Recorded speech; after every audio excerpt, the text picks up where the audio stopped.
A continuación, Quito TV.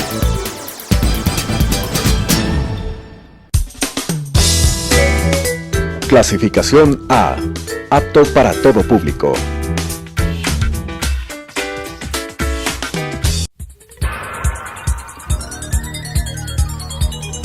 Las opiniones vertidas en este espacio por la producción y dirección del programa son de exclusiva responsabilidad de sus autores y de quienes intervienen en ellos.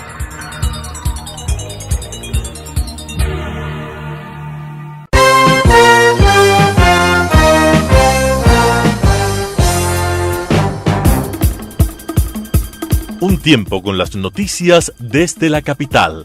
Un tiempo con las noticias de la capital. Quito TV. Un tiempo de noticias en Telesucesos, Canal 29.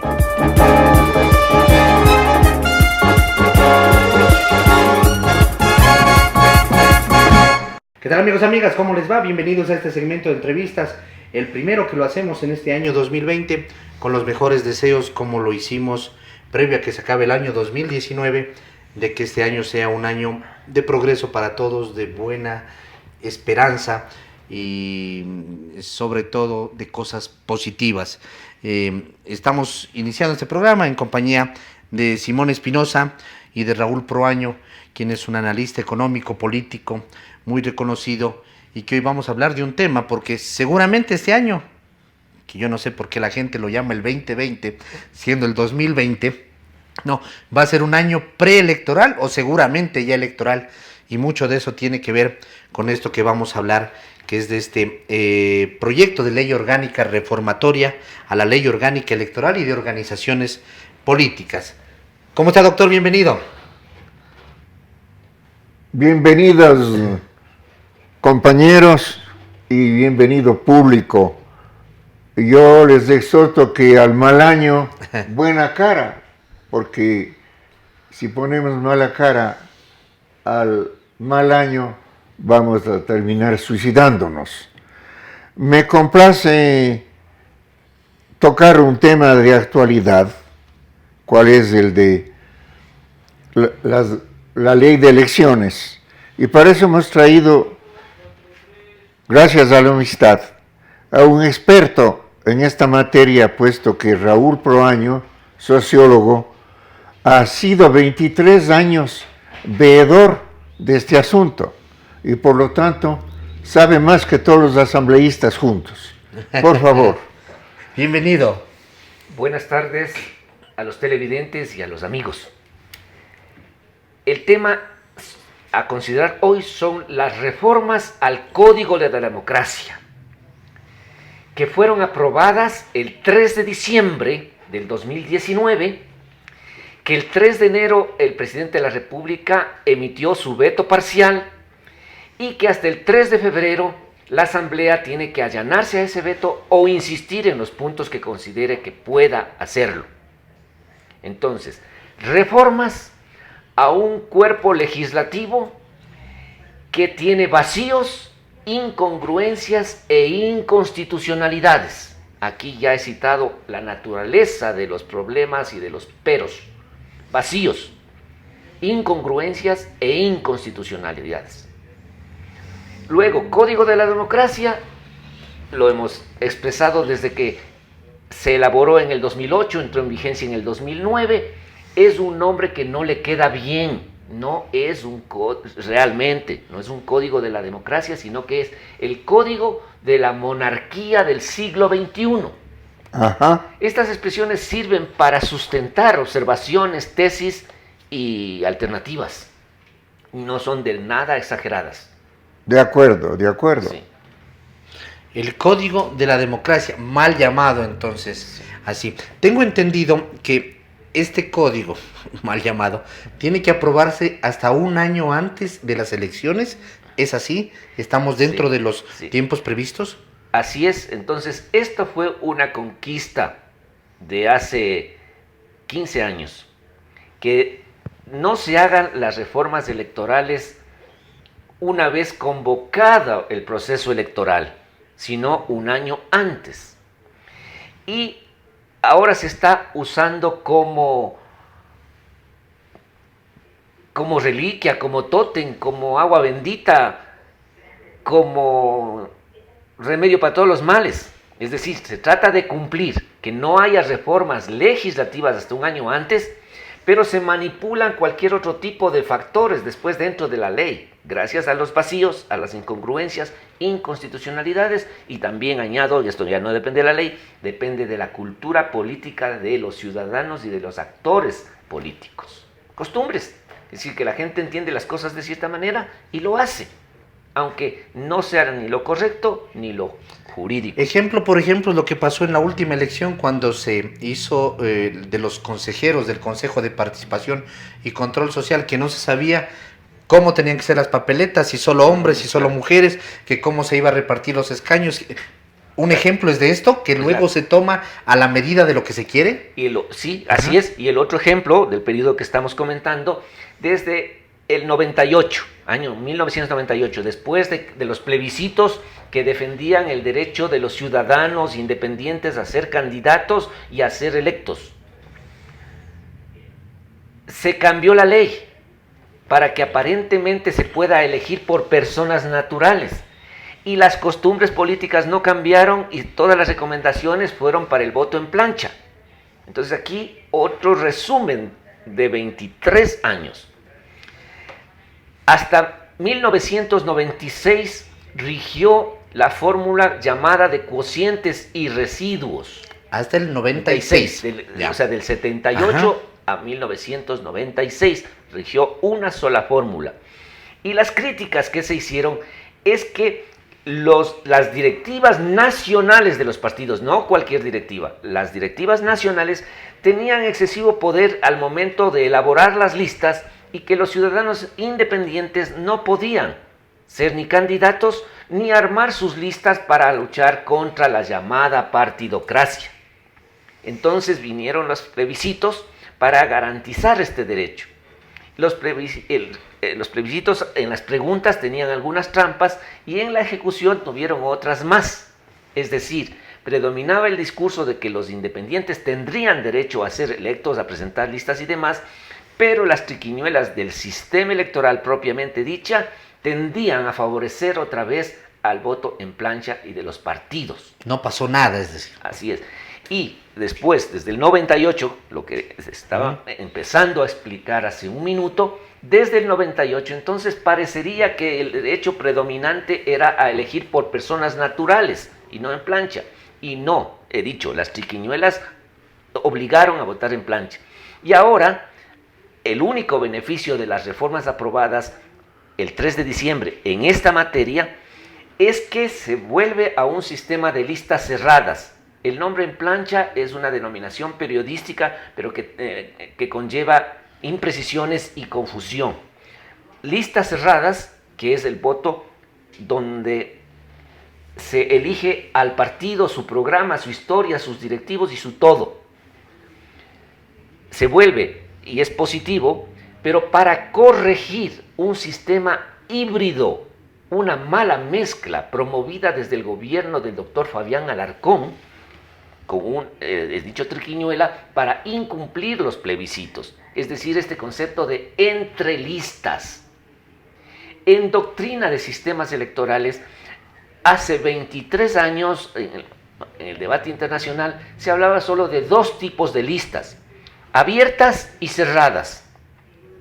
Y en algunos países, usando listas abiertas, también les llamaban listas cerradas y bloqueadas. Entonces, abierta es cuando el elector escoge al candidato dentro de una lista. Por eso está abierta. Y por lo tanto, ese sistema es para garantizar que si no hay elecciones internas y si no hay elecciones primarias, el voto popular corrige esos vicios de democracia restringida. Similar a algo que hemos venido haciendo, que digo, tengo cinco concejales. Solo en la apariencia. Ya. Solo en la apariencia, sí. Solo en la apariencia. Ya, pero es similar, o sea, cojo uno de aquí, otro de acá. No es similar. Acá. Ya, no es así. Solo en apariencia. En apariencia, solo ya, en apariencia. correcto. Porque después vienen las formas. No, por eso estoy Ajá, señalando. así es, correcto. Entonces, le decía, repito la premisa principal. Hace 23 años en doctrina internacional solo se manejaban dos conceptos, listas abiertas y listas cerradas. Sin embargo, había países donde dentro del concepto de listas cerradas le denominaban cerradas y bloqueadas. Ya voy a explicar en qué consiste. Vuelvo a la historia con las listas abiertas. Ese concepto, que es uno de los factores del sistema constitucional electoral, no es todo, es un factor a considerar. Entonces, lista abierta, como dije, es para que el electorado evite las distorsiones, sea porque no han habido elecciones primarias y elecciones internas en sus organizaciones políticas, o sea porque tienen una opinión diferente. Y entonces crece una corriente de opinión que se expresa con la lista abierta. Lista cerrada es lo que se asocia con voto en plancha, que con una señal en la papeleta el voto se asigna a la organización.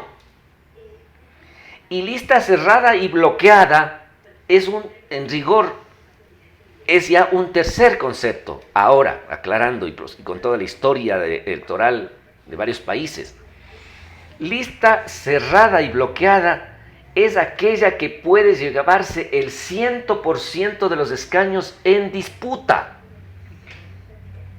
Eso es cerrada y bloqueada. Es decir, que con una mayoría simple de votos, si es que el sistema se define de esa manera, con los otros factores y la ley, entonces una lista con 20, con 10 o 20 o 30% de votos, ahí sí comparando como con el alcalde, con 21% se lleva a la alcaldía y 21 no es la mayoría respecto de 100. Entonces, en lista cerrada y bloqueada se llevaría el 100% de los escaños, pero el sistema está concebido así, o sea, es excluyente. Y por lo tanto, es un sistema que tiende a favorecer a un partido hegemónico por sistema, por definición, y no a un sistema pluripartidista. Y el ejemplo clásico serían las dictaduras, ¿no? Claro, donde el dictador arma las listas, pone las reglas. El ejemplo más cercano es Venezuela, con la elección de la Asamblea Constituyente y la renovación que anuncia para la Asamblea Nacional de Venezuela. Entonces el dictador escoge los candidatos, las listas, los métodos, las fechas, todo lo demás. Y entonces está diciendo que es lista de unidad y que esa lista representa a las mayorías. Esos son los buenos, los otros son los malos. Por lo tanto, no hay representación ni de las minorías ni de los medios buenos de un país. En resumen, los dictadores hacen lo que quieren y en nuestra democracia ecuatoriana los jerarcas hacen la mitad de lo que quieren. Son semidictadores en alguna forma. Estaría bien esta simplificación ante el público. Sí, para poder hablar entonces del concepto de los grandes electores. ¿Ya? Grandes electores serían los diversos líderes en un país democrático y pluripartidista, líderes de distintos ámbitos de la vida social y política, líderes con distintas perspectivas doctrinarias, capacidades personales, hombres y mujeres, pero líderes, diversos líderes. Entonces algunos, por su prestigio y trayectoria, se convierten en grandes electores. Es decir, lo que opinan influye en toda su organización, sea esta organización formal o sea una organización de hecho. Pero acá, con el concepto de grandes electores y volviendo a un rasgo de las reformas aprobadas el 3 de diciembre, se beneficia a los grandes electores ecuatorianos que están fuera del Estado de Derecho. Eso es lo grave. Eso es lo que le pido que demuestre. Y ya, con unos breves lineamientos. ¿Ya? Entonces, la principal demostración es la perspectiva histórica antes de las reformas. Cuando se hablaba de régimen de partidos y se homologaba las características internas y los estatutos de los partidos, era un régimen de democracia partidista, representativa. Es decir, cualquier cosa hacían en representación de los demás. Pero las resoluciones se suponía que vienen o de los organismos internos, asambleas o directivas correspondientes, cumpliendo los procedimientos. Entonces, siendo así, los dirigentes nacionales de los partidos se convertían en los grandes electores porque influían tanto en la elaboración de listas nacionales como de listas parroquiales y cantonales, algunos en exceso, ¿no? Y entonces, ¿cuál era el debate de estas últimas décadas? De que los sectores independientes que son representativos tengan presencia y puedan ejercer el derecho a ser elegidos. Es decir, si los partidos y las directivas ejercen el derecho a elegir porque arman las listas, los ciudadanos peleaban por el derecho a ser elegidos, considerando que sus méritos son suficientes para competir, se supone, en elecciones limpias y en condiciones igualitarias. Entonces, ninguno de estos factores se ha garantizado, ni la limpieza de los procedimientos, ni la igualdad en la competencia. Y entonces, con el gran fraude normativo introducido por Fabián Alarcón Rivera, con este concepto de voto entre listas, entonces aparentemente el elector era quien, el elector común y corriente, el ciudadano era el que elegía y armaba sus listas. O sea, cuando decía escoger candidatos de listas blancas y verdes, rojas y amarillas, estaba armando su lista, suponiendo que eran personas decentes que se iban a poner de acuerdo en las decisiones en beneficio del país y que por lo tanto no eran adversarios a muerte, enemigos irreconciliables, que no podían ni conversar ni negociar legítimamente uno y otro asunto. Muy bien, entonces, en esta falacia del voto entre listas, parecía que el ciudadano era el que elegía porque armaba las listas el momento de la votación. Y eso era falso porque ahí era distorsionado con la fórmula de escaños y se han probado todo el tipo de fórmulas desde el 96 hasta el 2017, todo tipo de fórmulas. Y ahora no se garantiza dos cosas después de la reforma que está sometida al veto. No se garantiza la obligatoriedad de elecciones primarias y por lo tanto que es el origen del derecho a elegir. Ahí comienza el proceso, no cuando el tribunal convoca las elecciones generales, sino cuando se arman las listas al interior de las organizaciones y peor cuando se arman las listas fuera de las organizaciones. Entonces, ahora con el concepto de listas cerradas, al no definirse ni la obligatoriedad de las elecciones internas y primarias, dos tipos de elecciones, cuando no hay obligación general para hacer esas elecciones primarias, y cuando no se establece con claridad la jerarquía de los candidatos dentro de las listas, entonces quien arma las listas es el gran elector. Y quien arma las listas es el dueño del partido.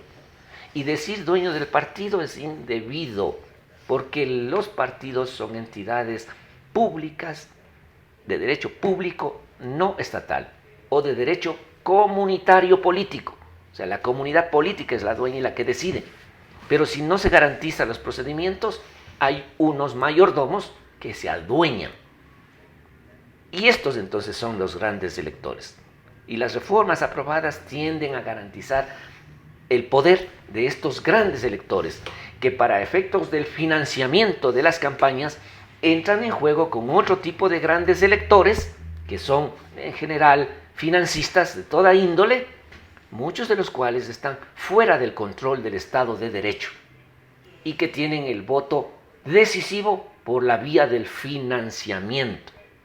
Porque por la vía del financiamiento construyen imágenes positivas o negativas tanto de los candidatos que quieren proponer como de los candidatos adversarios a los que quieren desdibujar y sacar de la competencia.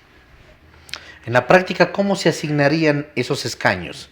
¿Son listas cerradas o cerradas y bloqueadas? No, a ver, si llegaran, si en el texto del veto y del texto final constara la expresión listas cerradas y bloqueadas, Eso es inconstitucional y legal. Entonces daría pie para una demanda, porque las normas constitucionales garantizan tanto la igualdad, en teoría, cuanto la proporcionalidad. Entonces nos dice el principio de proporcionalidad que alguien se lleve el 100%. Entonces solo he informado. Y hay un prestigioso político, académico y demás que me ha inducido a hacer esta aclaración, porque usa él indistintamente, con todo su prestigio político y académico, el concepto de listas cerradas como sinónimo de cerradas y bloqueadas. Si constara esas expresiones en la ley, son inconstitucionales y fácilmente se echan abajo. Entonces, lo que queda sí es listas cerradas y 2 vacíos. Todos los ciudadanos tienen solo un voto indivisible. Entonces, en doctrina se creía que el ecuatoriano tenía un solo voto. Y no consta en la ley la obligación de que se subdivida en fracciones el voto. Entonces ahora lo que estamos tratando de aclarar es que es un voto indivisible, igual y directo hacia un candidato, persona natural o jurídico, pero directo. Eso no está claro. Entonces, que el concepto de voto indivisible. Y luego la jerarquía de los candidatos dentro de la lista, porque hay candidatos que son líderes en su región. Al incorporarse a una lista, ponen su cuota de votación y no les sirve de nada si el primero de la lista, sin hacer nada, eso es lo grave del sistema, la falencia del sistema, o sea, que lo que se está probando, el primero de la lista de una organización relativamente fuerte puede aplicar ese refrán popular que dice, críate fama y échate a la cama. Entonces los cabecillas de lista no están obligados a esforzarse todo. Pero si el cabecilla no se esfuerza, los demás tampoco. Pero una organización con suficiente inversión hace una estrategia de comunicación, capta votos y el primero de la lista se lleva. En principio. Eso es la parte que está en consideración en el veto. Pero lo que señala la veeduría es que el concepto jerarquía de los candidatos dentro de las listas no está explícito. Y la jerarquía de los candidatos al interior de esas organizaciones tampoco. ¿Por qué? Los dueños del partido, los dueños del financiamiento, dicen tú eres un subalterno. Tú tienes que obedecer. Te has ganado el derecho de que te tome en cuenta a ti. De los votos no vale nada. O al revés, a mí me cuestan $20, $50 por voto y a ti nada.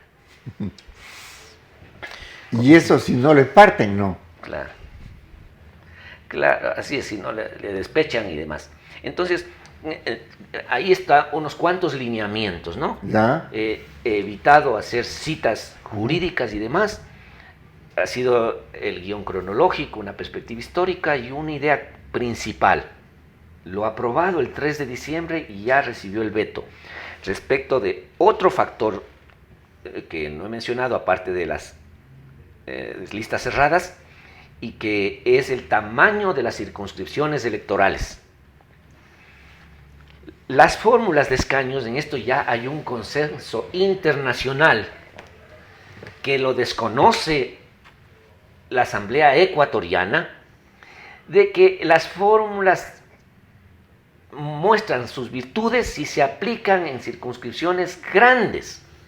Entonces, el ejemplo es, un avión necesita una pista para aterrizar y despegar. Un avión más grande y más veloz requiere una pista más grande. Entonces, las circunscripciones electorales ecuatorianas están muy chicas. Es como obligar a aterrizar a un avión en una pista atlética, una pista chiquita.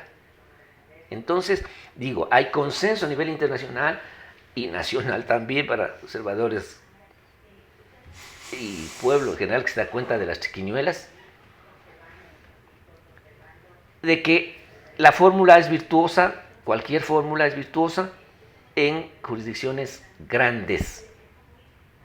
Se escogen las distintas fórmulas ya por una política o de gobernabilidad o de planificación de políticas públicas. pero sin violentar principios constitucionales. Entonces, en el Ecuador, las fórmulas repito, las fórmulas de divisores de esa familia, como la Dojón y Webster e Imperiali, son fórmulas de divisores que al aplicarse resultan inconstitucionales porque el concepto de voto igual y directo obliga a que no se haga ningún cómputo con los votos emitidos. Entonces, ese concepto de voto igual y directo es para que sea el sistema electoral simple. Puro. Una sola señal en la papeleta, sea a favor de la persona, una sola persona, natural, o una persona jurídica, el partido. Una señal para una persona. Eso es voto igual y directo. Avanzando, aparece el otro factor. Se necesita un mínimo de votos igual para todos los asambleístas. Estos algunos los llaman barrera de entrada, pero personalmente, a través de la veeduría, no usamos eso porque barrera de entrada es un concepto, una expresión que denota restringir la participación arbitrariamente, sin permitir una competencia limpia para que cada cual mida su fuerza. Pero la honestidad pediría que se le llame así, ¿no es cierto? Así es. Y entonces, estoy hablando del mínimo de votos para asambleístas, debe ser con cálculos y fundamentos, llega a establecer en 50.001 votos el asambleísta que menos votos consiga para ganar un puesto. ¿Sí? Entonces no se mide en general, se mide al que menos votos tiene y que ganó aparentemente el puesto, debe tener en este enfoque, ¿no?, 50.001 votos. Esto conduce a descubrir que algunas provincias no tienen derecho a 2, 3 y 4 legisladores, porque no hay 200.000 votos válidos. No tienen. Habrá uno, seguramente. Por eso esas son las otras distorsiones que no son directamente relacionadas con el sistema electoral propiamente dicho, sino con otros aspectos de la legislación que no han sido depurados. Manabí, por ejemplo, ¿no? Sí. Manabí, Guayas, Pichincha. Son provincias con gran población, por eso, pero recién llegan al tamaño de población donde toda la provincia, donde la fórmula expresaría su virtuosismo. Si le achican, le parten a la provincia, no, ya he dicho, es como aterrizar un avión en un estadio de fútbol, ¿no? Obligarlo al avión, ya que es tanta tecnología, tan bonito, tan bueno, que aterrice ya tanto computación popular, ¿no? Ya, pues que aterrice nomás ahí. ¿Sí? Entonces es absurdo, ¿no? Ahí viene la demagogia, las falacias y demás, del discurso político. Entonces decía, en el veto sí se está haciendo notar que deben aplicarse las fórmulas en circunscripciones grandes y por lo tanto los llamados distritos electorales de Pichincha, Manabí, Guayas deben desaparecer. Pero decía, si se comprueba que en algunas provincias no hay asambleístas electos con por lo menos 50.000 votos y en las provincias ecuatorianas de ultramar, en el extranjero, tampoco. Esos personajes no tienen derecho a ganar un puesto. Y por lo tanto, para solucionar el problema, hay que hablar de las regiones jurídico-políticas o de los distritos virtuales, pero más grandes. Significa que Zamora, si hay el candidato que ganó la votación, o dos que ganan en esa provincia, no tienen 50.000 votos, y el partido no tiene votos en la región para ayudarles y sumar a los que ha ganado el candidato, entonces no debe asignarse un puesto. Si se aplicara esta idea, esa es otra forma legítima de reducir el número de asambleístas. Si es que se inscriban nomás muchos, pero los que no tienen 50.000 votos no entran. Entonces paso a hacer el escrutinio y la cuenta en votos, no en porcentajes. Esta es otra de las trampas y falacias, porque desde hace 10 años se pasó a contabilizar todo en porcentajes. Es decir, el derecho a la persona, la individualidad, el respeto a, No hay el a voto la directo. personalidad. No.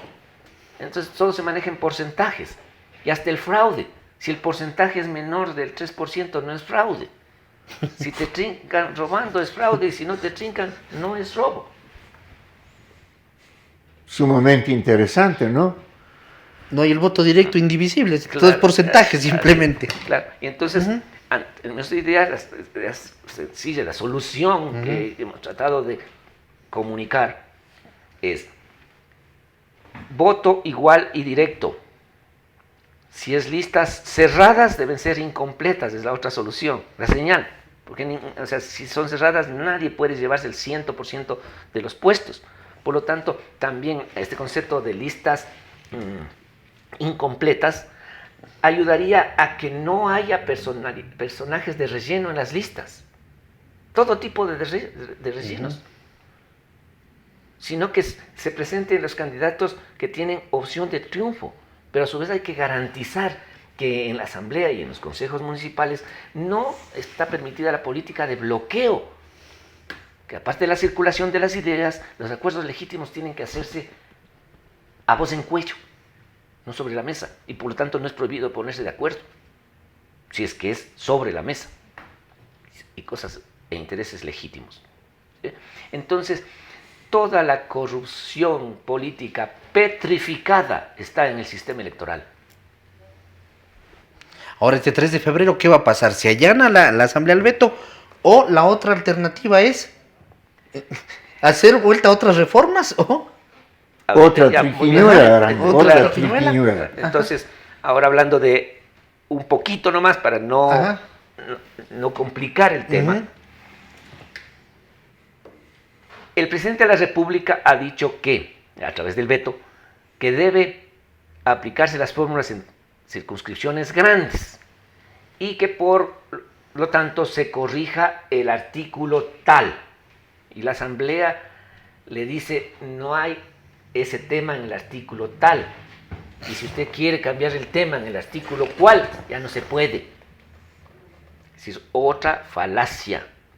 Es decir, que el bien superior, en general, el bien jurídico y el sentido común son ilegales. Eso vendría a ser, ¿no? Así es. Y entonces, esta política de bloqueo, de anulación y de deslegitimación de todos los actores políticos ya se manifiesta con el anuncio del Partido Social Cristiano de demandar la inconstitucionalidad de la ley de progresividad tributaria o de simplificación tributaria. Es decir, el concepto de simplificación no lo respetan y con la demanda complican la materia para tener un mecanismo de chantaje respecto del veto de la ley electoral, donde tienen que haber distritos grandes y otra gran reforma de todo el sistema que fue impedido en el 2008 por el concepto de lista única con la meta de disolver el Congreso Nacional del 2007 con la lista única barrendera. ¿Qué pasa si no hay reformas a la ley y no hay ni el allanamiento ni nada? ¿Rige la ley anterior? La cosa es más simple. Ajá. Sí, para responder sí. su pregunta. Sí, por supuesto. A ver, solo hay dos alternativas. Ya. Que la más probable es que el punto que no se allane la asamblea puede entrar incluso por ministerio de la ley, ¿no? Y por lo tanto algún sistema va a haber, y ya he hecho la evaluación global de que finalmente beneficia a los dueños de partido y a los grandes electores, tanto a los legítimos como a los que están otros fuera del Estado de Derecho. Es decir, el sistema debería garantizar que las mafias en general de toda índole no sean dueños del sistema electoral y dueños de candidatos. Y eso no se garantiza. ¿Ya? Pero como se está alertando, puede haber una campaña pública que modera esos riesgos, pero no deberíamos correr los riesgos. Y la otra es que la Asamblea insista, y entonces que solo se hagan evidentes las manipulaciones que han estado solapados por 40 años. Y por lo tanto volvemos, como he dicho, a lo mismo, el sistema de caciques, el sistema hiperpresidencialista, y hasta monárquico del siglo XXI es defendido ya por las dos grandes fuerzas, o las más grandes fuerzas electorales del país, de centro izquierda y de centro derecha. Los que tienen opción de triunfo les interesa ser el monarca bueno y querido por un pueblo al cual engaña. Qué conclusión. Sí, contundente. ¿Se habla algo en esta ley sobre el tema de gasto electoral, de financiamiento electoral? Sí, sí se habla, es el otro punto relevante. Es decir, montones de temas no pudieron ser tratados e incluidos en el paquete aprobado el 3 de diciembre. Pero el tema del financiamiento, sí hay una normativa que apunta a controlar más el financiamiento de la política, pero no corrige el pecado original. El límite del gasto es irreal, falso. Es decir, le obliga a tener un presupuesto pequeñito para campañas electorales que cuestan mucho más. Y por lo tanto la ley induce a la hipocresía política y al financiamiento subrepticio. Sin embargo, lo que se aprueba trata de controlar más. Y uno de los controles que pusieron es que el periodo electoral no termina hasta que los partidos presenten sus cuentas de campaña. Y el punto del veto dice que el periodo electoral termina cuando se posesionan los ganadores. ¿Esto qué significa? Que los candidatos y partidos que tengan financiamiento irregular, si son ganadores, quedan consolidados como ganadores. Y si son perdedores, el pleito es de poca importancia y tiende al olvido. Y después, para terminar diciendo que los aportes de campaña han sido legalmente han sido controlados y que están ajustados a la realidad, como pasó. Pero cuando combina todos los factores, es decir, solo gana quien tiene un conjunto de atributos: el liderazgo, la fortaleza política, una historia electoral, un financiamiento, todo un conjunto y una coyuntura propicia para todo eso. Y esa es materia ya de las estrategias de campaña. Cómo combinan todos los factores reales. Ahora hemos hablado de los factores jurídicos que distorsionan la realidad y un concepto del bien y de la democracia. Anticuado decir cosas así, que el sistema deba garantizar una noción del bien y de la democracia al mismo tiempo, no de la hipocresía. Y además, y estos son categorías éticas, no son jurídicas ni políticas. ¿Qué fórmula de escaño se propone en esta ley? La de Webster, que ya se llama así, la de Webster, que repito entonces lo que he mencionado. En tanto, fórmulas matemáticas no merecen ninguna objeción. Se escoge una y otra según, como he dicho, la política de gobernabilidad o la política de planificación de políticas públicas. Sí, pero siempre que en un estado sean constitucionales. Y en el Ecuador, si no se aplica el concepto voto igual y directo y se hacen cómputos con los votos después de emitidos, esto es inconstitucional. Hay más gente que comprende este factor ahora, pero aplica otro refrán: sarna si pica, con gusto no mortifica. Entonces, básicamente, con el resto de factores del sistema electoral, si están fijos y cambia la fórmula, no cambia nada. Del tamaño de los sujetos políticos ni de las pretensiones. Sí, por tanto, pueden haber grandes sujetos políticos con pretensiones antidemocráticas y que ganan. El sistema no garantiza que ganen los que deban ganar con méritos democráticos. Así es. Pero esto pasa en todos los países. Bastante pasa en todos los países, ¿no? Sí, pero precisamente lo que se habla es de las dictaduras del siglo XXI que aprovechan ya la democracia liberal electoral para implementar sistemas de gobierno totalitario y mafioso. Unos solo totalitarios, otros las dos atributos. Todo esto ya dentro del órgano que tiene que regir luego las elecciones, que es el Consejo Nacional Electoral. Claro. Hay cosas que se tienen que purificar y que se las viene diciendo desde hace varios años y que están comprobadas. Por ejemplo, la existencia en listas empadronadas de gente que ya ha fallecido, de personajes que no existen. Y eso sigue pasando y no existe ninguna purificación, no existe nada. Claro.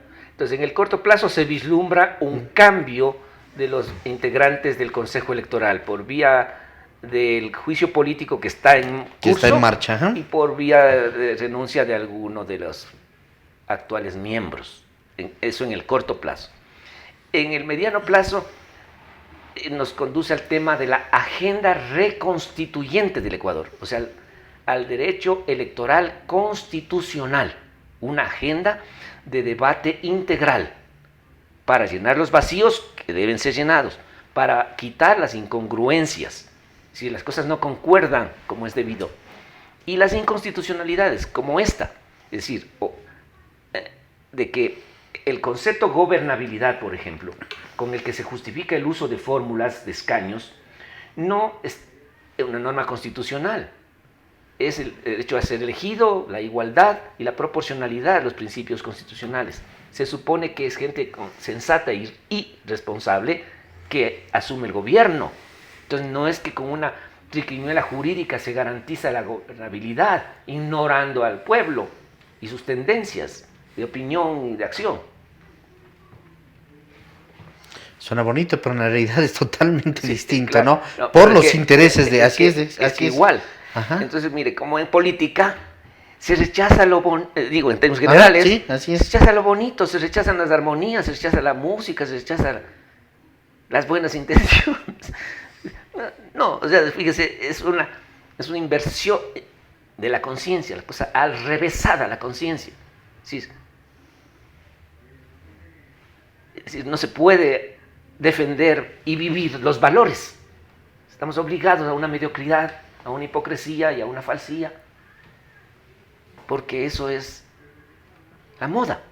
No, esa es la campaña de desmoralización y de desintegración de los pueblos, donde ahí aparecen los grandes electores, no solo nacionales, sino transnacionales, que tienden a exterminar pueblos. Partidos políticos versus organizaciones y movimientos, además, porque ha habido un sinnúmero de movimientos, creo que como 180, que los reinsertaron además, ¿no? 280 fueron 280. registrados para antes de las elecciones del 21. 2019. Ah, del 19, ajá, lo que pasó. 280. Ajá. De esos fueron descalificados por distintos motivos unos 45, pero con un mal procedimiento que el Tribunal Contencioso lo debió corregir reincorporándoles. Y hay aproximadamente 160 nuevos movimientos, aparte de los 280, aquí el número es exacto, y 160 nuevos que han pedido formularios y están recogiendo firmas. ¿Es tan fácil eso? No es fácil, pero ese no es el punto. Eso solo es la evidencia de la feudalización del sistema electoral. Si de los feudos que eran las provincias, pasamos a lo largo de los años de los feudos cantonales y en los últimos 12 años a los feudos de las parroquias rurales. Es decir, las parroquias rurales sueltas o juntas llegan a tener más influencia que la población urbana, que ahora no tiene parroquias urbanas y mecanismos directos de participación institucional. Y entonces, con su pregunta del modelo de organización, la legislación electoral del 2009 hasta la fecha, de nombre habla de partidos, pero cuando propició la proliferación es un indicio de que estaba en contra de todos y que apuntaba a beneficiar al partido único. Eso desde el punto de vista de los revolucionarios. Desde el punto de vista de las otras organizaciones políticas con cierta fortaleza, se manejaban en el concepto de Ecuador Estado multipartidista, aunque dicho, a algunos de esos ya les gusta el modelo de la monarquía del siglo XXI. Y entonces, las organizaciones partidistas que estén a favor de un modelo multipartidista deberían ser parte del Parlamento de Organizaciones Políticas, que fue creado en el 2012 por iniciativa de 12 organizaciones, pero no las más fuertes, y además esto que se creó no era con la presencia de los dueños, era con los que, digamos, con los ciudadanos que se sentían con dueños, y al mismo tiempo se sentían que no eran dueños del todo, ¿no? Entonces digo, los partidos políticos que estén a favor de un régimen pluripartidista deben favorecer tanto la existencia de un parlamento de organizaciones políticas para que controle el comportamiento de las organizaciones no democráticas, que frene, no es que se meta y se inmiscuya, sino que cosas indebidas no pasan, no deben pasar. Y también hacia una distinta representación en la Asamblea Nacional. Este es otro factor que no he citado como parte de las reformas aprobadas y del veto. Parte de las reformas apuntan a la representación de las mujeres, de los jóvenes y de las nacionalidades. Esa es una mezcla de conceptos que en principio no son objetables, pero son objetables en la práctica. En la combinación indebida. Claro. Es decir, tiene que haber una representación de mujeres y otra representación de pueblos ancestrales, sin importar si son hombres y mujeres. O tiene que haber equidad de género en los pueblos ancestrales, y si hay equidad de género en los pueblos, ya no hace falta representación separada de Oyendo a la raíz, ¿por qué esto? Si somos todos iguales. Las líderes feministas tendrían que proclamar su noción de igualdad, expresando buenas relaciones humanas con el género masculino, ¿cierto? Porque estoy cuidando de la raíz del enfoque. Entonces, el enfoque feminista, cuando ha presentado varios proyectos de ley y algunos logros tiene, lo ha aprobado, apunta a una representación de mujeres por el hecho de ser mujeres, que nadie les quita su derecho, pero ese enfoque altera el sistema de representación igualitaria. Claro, pues ahí hay que trabajar en que a la mujer se eduque más, tenga más participación, pero nada más, ¿no? Claro. Y lo mismo el indígena o el afro o el montubio. Cecilia Calderón, sí, mujer política, dirigente y que está participando en estos temas de género, anteayer nomás decía: sí, la igualdad formal ha habido de antes, pero igual pegan, maltratan y hay violencia política. Entonces, no queremos que igual peguen. ¿Sí? Si ves el enfoque. Ajá. Sofístico. Pero sentido por ella. Claro, sentido por ella, pues, pero... Sí. Bueno, está el tema de los jóvenes. Entonces, habrá que hacer una lista solo de jóvenes, porque el sistema absurdo que se aplicó para el Consejo de Participación Ciudadana no ha sido debidamente evaluado y comprendido. Es decir, quienes han manipulado el sistema conscientemente en estos 12 últimos años, lo siguen manipulando en el mismo sentido. Entonces digo, ya para la representación de jóvenes, ¿tiene que haber una lista separada? La respuesta es no. Tiene que haber representación de jóvenes dentro de cada lista. Y esto, cuando se analiza más en detalle, nos conduce a su vez a la existencia de asambleístas solo nacionales y de 5 o 6 grandes partidos, que cada uno tenga 20 legisladores, entonces que 10 sean mujeres, 10 sean hombres, 7 sean jóvenes, 7 abuelos y 7 maduros. Es decir, listas verdes, pintonas y maduras. Vamos. Doctor, muy bien, se nos ha acabado el tiempo. Queremos agradecerle al sociólogo Raúl Proaño, que siempre es grato tenerle aquí porque nos nutre de mucho conocimiento de cosas que no conocemos y sobre todo porque hace un análisis profundo, y usted está en el día a día en esto, y creo que es importante que la gente, los televidentes y nosotros, empezando por nosotros, entendamos claro, de estas cosas que nos llevan a la conclusión de que todo se manipula, ¿no?, en función de un determinado objetivo. Entonces, la del estribo. Hay que aclarar qué jerarquía tienen los candidatos dentro de la lista y después de los candidatos dentro de su organización. ¿Qué jerarquía le otorga el voto? ¿Qué jerarquía tienen antes de las votaciones y después? Doctor muy gentil, sociólogo muy gentil por haber estado aquí. Estamos liquidados. Vamos liquidados. Bueno, amigos, el sociólogo Raúl Proaño, el doctor Simón Espinosa, en este espacio hemos hablado sobre esta ley. ¿Cómo se llama? ¿Proyecto de ley? Se llama Proyecto de Reformas, De reformas. a la Ley Electoral Código de la Democracia, aprobado ya en segundo debate el 3 de diciembre y a la espera de que la Asamblea responda al veto. Este 3 de febrero. Hasta el 3. Hasta el 3 de febrero. Amigos, que pasen bien. Muy gentiles. Hasta la próxima. Felicidades.